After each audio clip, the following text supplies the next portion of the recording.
Terletak di Kampung Sodong, Kelurahan Purwosari, Kecamatan Mijen, Kota Semarang, keberadaan petilasan Jati Ombo dianggap sakral oleh masyarakat sekitar.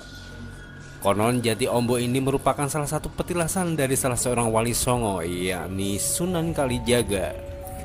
Jati Ombo ini merupakan tonggak kayu jati yang ditebang oleh Sunan Kalijaga. Menurut sejarah Babat Jawa, bahwa suatu hari ketika Raden Pateh yang merupakan penguasa kerajaan Demak Bintoro hendak mendirikan sebuah masjid, maka diperintahkanlah Wali Songo untuk terlibat langsung dalam pembangunan masjid tersebut. Maka selain Sunan Bonang, Sunan Gunung Jati, dan Sunan Ampel, Sunan Kalijaga pun mendapat tugas untuk mencari kayu yang seyogyanya dijadikan sebagai tiang masjid yang berjumlah 4. Maka seketika dengan mengajak beberapa muridnya, Sunan Kalijaga terbang menuju Semarang yang saat itu masih berupa hutan belantara. Dan di tengah hutan yang ada di Semarang itu, Sunan Kalijaga menemukan pohon jati yang tua. Maka sang wali mendekati pohon jati tersebut. Namun tiba-tiba pohon jati yang hendak ditebang itu tercabut dari tempatnya dan terbang ke arah barat. Dan sebagai tetenger atau tanda pindahnya pohon jati itu oleh Sunan Kalijaga, tempat itu diberi nama Jati Ngaleh, dan nama itu masih abadi hingga sekarang sebagai nama tempat yang ada di wilayah kota Semarang.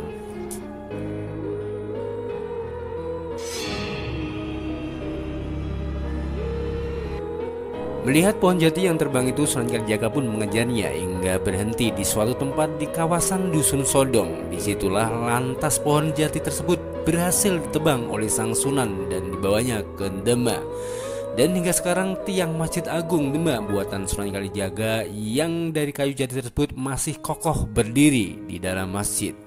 Sementara karena mendapat karomah dari seorang wali, bekas potongan kayu jati atau tonggak jati yang ada di Dusun Sodong itu menjelma menjadi tempat keramat dan dikeramatkan oleh masyarakat. Konon tonggak jati itu bisa menampung lebih dari 1000 orang, walau keadaannya tidaklah lebar, hanya berdiameter kurang lebih 30 cm.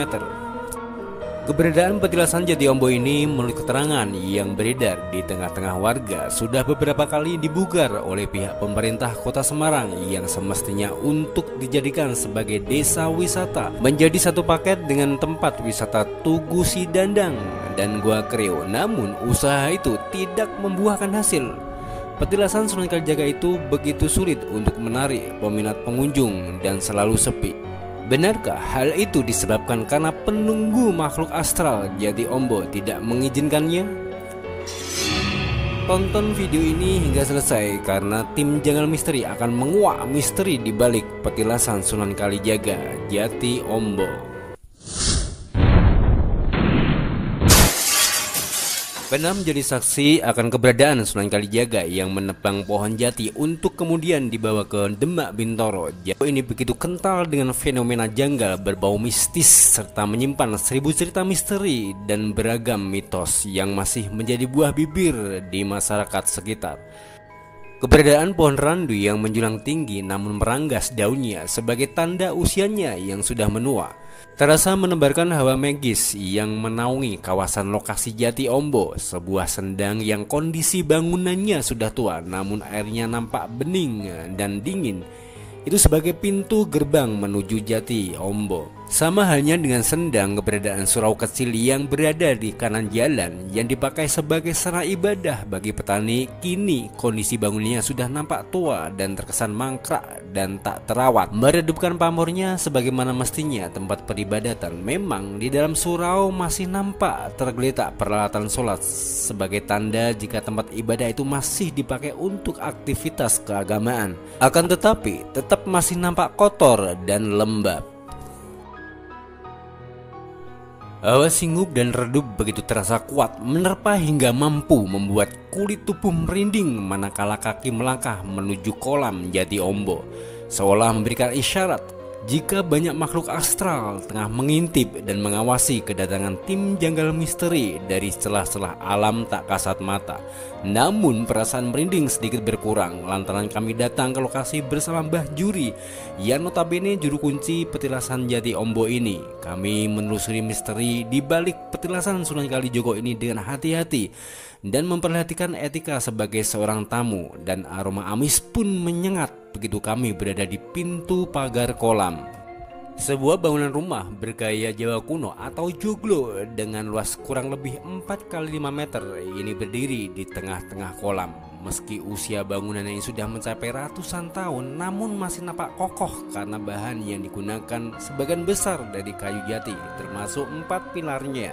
Dan di tempat inilah konon penunggu Jati Ombo bersemayam. Menurut kesaksian dari masyarakat, jika penunggu Jati Ombo ini merupakan sepasang orang tua yang bernama Kiai Jati Ombo dan Nyai Jati Ombo, yang diyakini merupakan murid dari Sunan Kalijaga yang ditugaskan untuk menjaga Jati Ombo ini. Nek kaya kula nek enten sing tiyang mriki upami sing ajeng pener, ajeng golek apik, nggih pikantuk, nek mboten nggih mang penggah. Seiring dengan keangkerannya serta beragam kisah mistisnya, termasuk air kolamnya yang mampu mengobati berbagai macam penyakit, petilasan Jati Ombo ini juga memiliki mitos, di mana di petilasan Sunan Kalijaga ini diyakini masyarakat bisa mengabulkan segala macam hajat. Bukan hanya hajat untuk buka usaha, bahkan jika ada orang yang mau menjadi pegawai negeri atau bahkan bisa naik pangkat, jika bersemedi di tempat ini hajatnya akan terkabulkan. Maka tak heran jika di sini terdapat sesajen, karena itu merupakan media sebagai persyaratan untuk melakukan semedi di malam-malam tertentu. Dan niku ritualnya nek ajeng usaha napa dados pegawai lah. Kira-kira jam 4:30 pun mriki, teng mriki kira-kira jam 12 pun kumpul.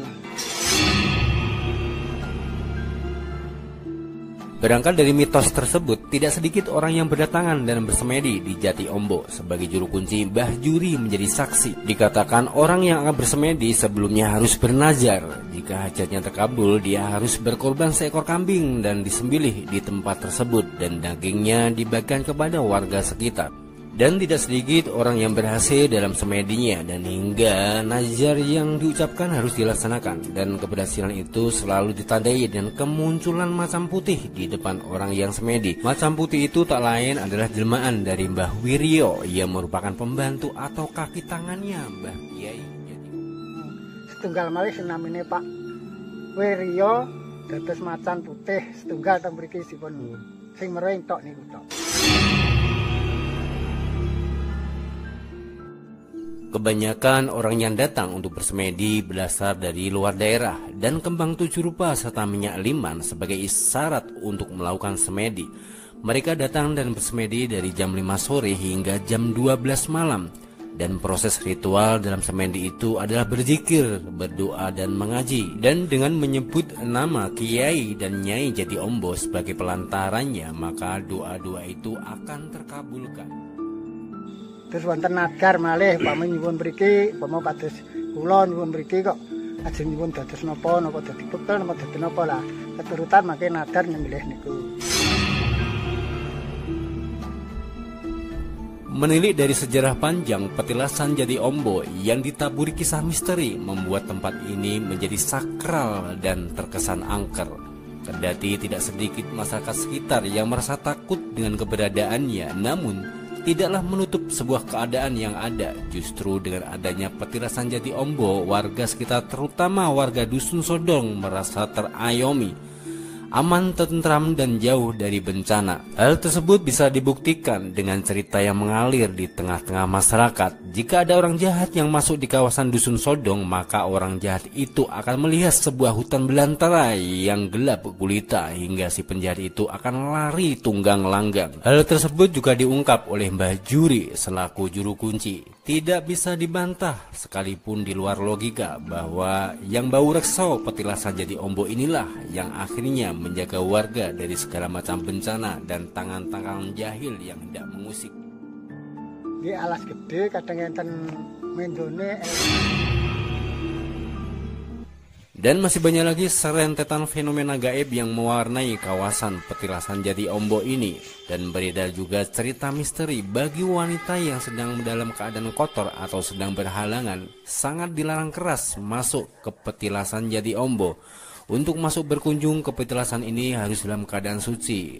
Jika sampai dilanggar, maka dia akan dihadang oleh sosok yang bermuka buruk, penuh dengan darah di wajahnya. Itulah jelmaan Mbah Kiai Jati Ombo yang tidak mau tempatnya dimasuki oleh wanita yang sedang haid.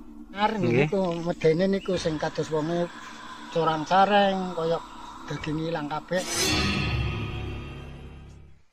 Cerita keangkeran dan kesakralan petilasan Jati Ombo ini juga sering dimanfaatkan oleh beberapa kreator YouTuber untuk melakukan penelusuran misteri dan pemandangan janggal. Juga fenomena mistis mereka alami, rata-rata mereka justru bertemu dengan arwah yang bernama Lastri. Dan masih menurut Mbah Juri, Lastri itu adalah seorang perawan desa sebelah yang pada waktu itu singgah di kawasan petilasan Jati Ombo hingga meninggal di situ. Cerita tentang kemujaraban air kolam Jati Ombo yang bisa mengobati berbagai macam penyakit menjadi masyhur, sehingga pernah orang nomor 1 di kota Semarang ini melihat sebagai aset bernilai ratusan juta dan ingin memanfaatkannya. Jati Ombo ini menjadi wisata karena di matanya petilasan Jati Ombo merupakan aset yang bisa mendongkrak PAD pemerintah daerah. Hingga digalilah tanah di sekitar rumah Joglo dengan dipasang keramik dari seluruh permukaannya dengan tanpa menghilangkan Jati Ombo dari dalam kolam tersebut. Seyogyanya masyarakat bisa memanfaatkan airnya selain untuk berobat juga untuk kolam renang. Hanya sayang, setelah bangunan selesai justru air menyusut dan seakan-akan mata airnya mati. Dan keinginan wali kota Semarang itu pun kandas dan dibiarkan aset tersebut terbengkalai. Berdasarkan keterangan warga bahwa yang bau rekso Jati Ombo tidak mau jika di tempat itu dijadikan tempat wisata, yang intinya penunggu Jati Ombo tidak ingin tempatnya menjadi kotor. Dudukan iki sing duduk Pak Soeharto niki. Lah dipun duduk ajeng kangge kreaksi. Nggih niku ngoten. Lah bareng ngoten toya niki mboten purun munggah. Lah terus dibari mboten sios. Di sini perlu kami jelaskan bahwa orang muslim yang menghendaki datang ke sebuah pekuburan atau pesara orang mulia, satu dengan niat untuk mendoakan orang tersebut supaya mendapat ampunan dan kemuliaan yang lebih di sisi Allah. Yang kedua, orang muslim tersebut dengan niat dengan datang ke sebuah pemakaman atau pesarian tersebut, dia akan ingat kepada kematiannya. Yang ketiga adalah untuk menjalin silaturahim. Kalau ketika hidup di dunia kita bisa silaturahim ke tempat-tempat kiai, ulama dan sebagainya, kemudian untuk datang ke makam atau pesarian kita silaturahim kepada beliau, katakanlah kepada ilmu beliau ketika beliau dulu di dunia sempat mensiarkan ilmu tersebut. Dan ini menurut akidah Islamiyah yang bernuansa ahli sunnah wal jamaah ini diperbolehkan. Tetapi untuk yang lebih dari itu, misalkan seperti yang sudah saya sebutkan tadi di awal, dengan tujuan minta restu atau minta apapun dari dia supaya tujuannya tercapai, misalkan bisa mendapatkan kedudukan, jabatan dan sebagainya, itu menurut syariat Islamiyah yang terpahamkan ahli sunnah wal jamaah itu sudah tidak dibenarkan.